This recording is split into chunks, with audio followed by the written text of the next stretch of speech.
In this video, I will teach you how to approach coffee. Disclaimer, I'm a coffee lover, or should I say coffee addict.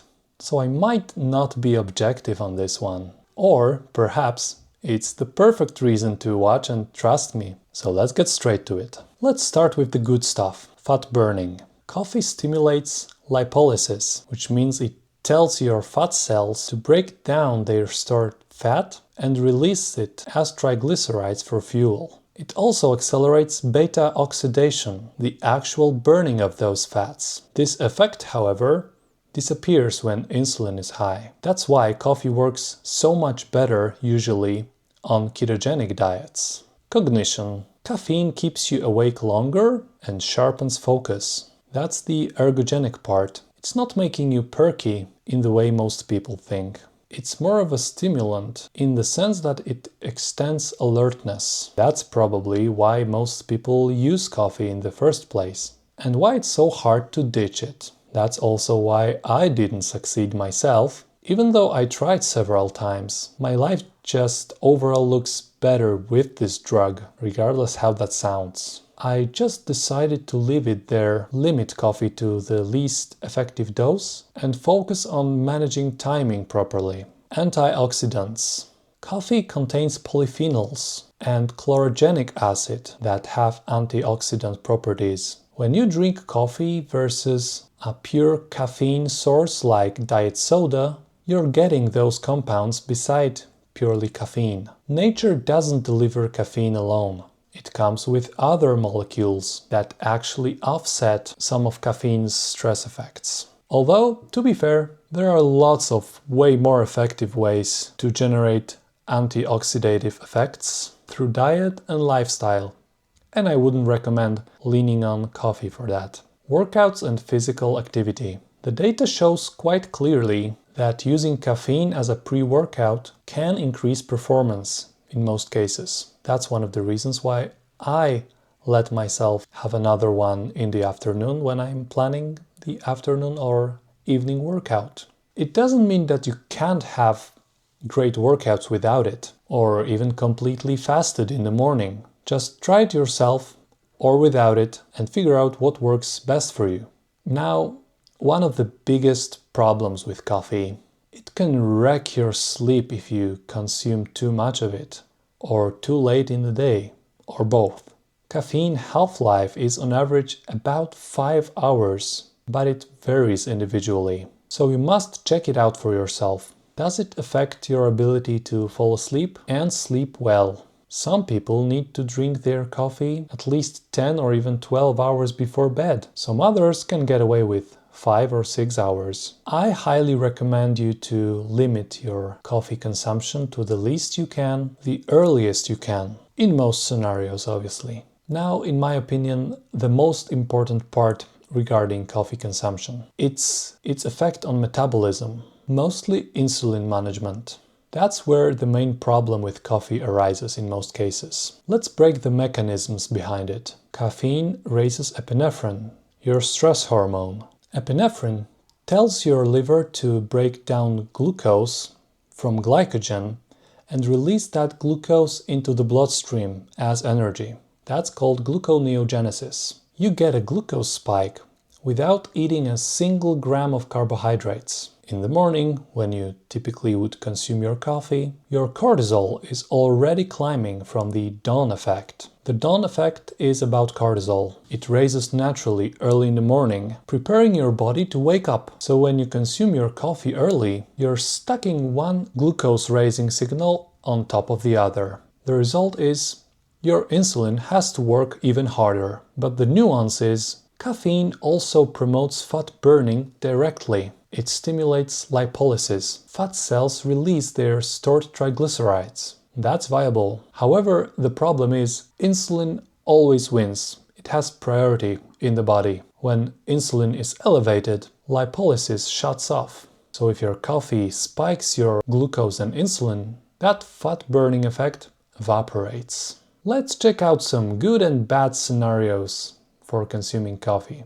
Or maybe we should start from the bad ones, assuming you're not going to ditch it completely. Bad scenario number 1. Empty stomach, coffee as first thing in the morning and then breakfast later. A person wakes up, cortisol already climbing, they drink black coffee. Glucose rises from the caffeine-driven gluconeogenesis. Insulin rises to handle it. They haven't eaten yet, so they're creating an insulin response to their own internally produced glucose. The insulin is already spiked, but there is no nutrients to deliver to your cells. This is particularly dangerous in people who struggle with insulin resistance and stress overload. Bad scenario number 2. Coffee with a sugary breakfast. Coffee raises insulin demand. Now pair it with cereal, croissant, or toast with jam and some fruit juices. The caffeine makes insulin work much harder to clear that glucose load. It's a compounding effect.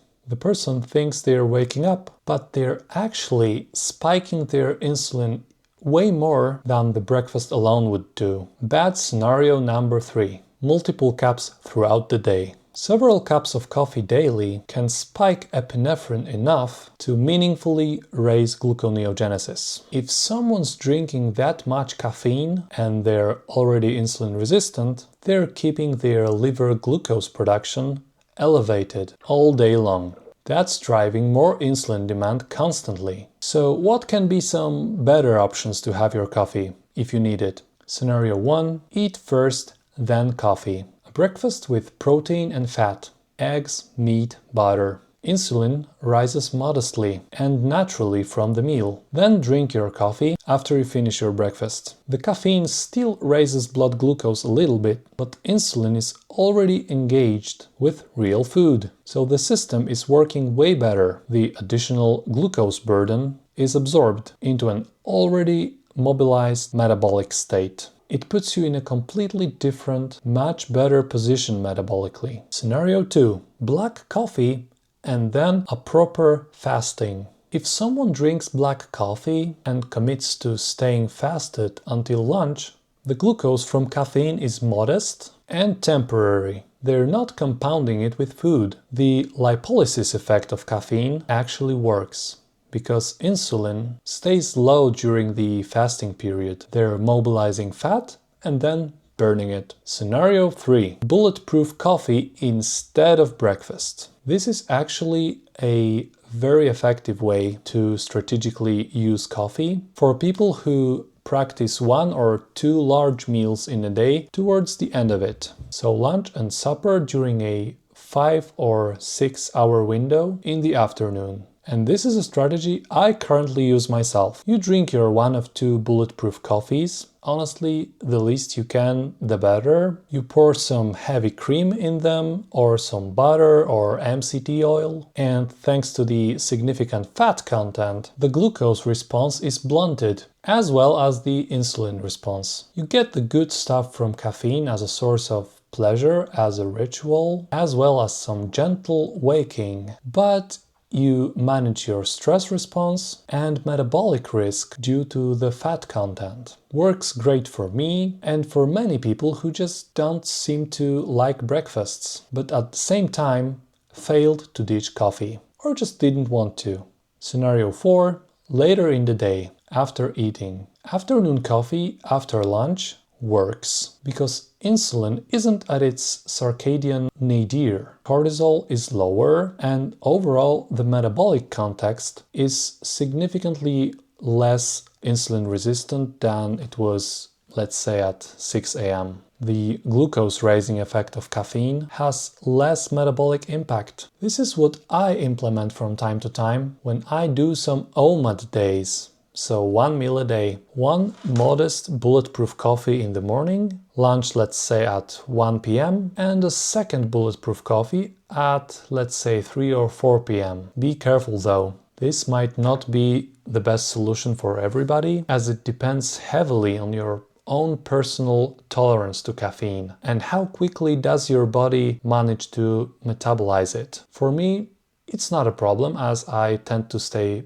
very active and I also do some cardio in the evening and also I have a great sleep. So you have to analyze and make a decision for yourself. What about other considerations? First of all, there are some valid reasons you might actually consider ditching coffee if you're able to. It may irritate your gut or stomach, especially if you have GERD. However, making your coffee bulletproof may solve this issue, as it did for me. Moreover, coffee does contain some large amounts of plant toxins and fungi toxins. Mycotoxins are especially dangerous. Bad quality coffee may be detrimental to your health due to this content. And let's be honest, most of the coffee in the market is genuinely trash. So if you're unable to ditch coffee, or you just decide that keeping it in your life is a better decision, taking into consideration your life circumstances and the level of your addiction, honestly, make sure you source high quality, mycotoxin free coffee. Of course, if you can afford it. The other issue is actually one I'm the most concerned about, which is that coffee blocks the proper absorption of certain nutrients, especially iron. It also interferes with some supplements and medication. So the ideal scenario is waiting for at least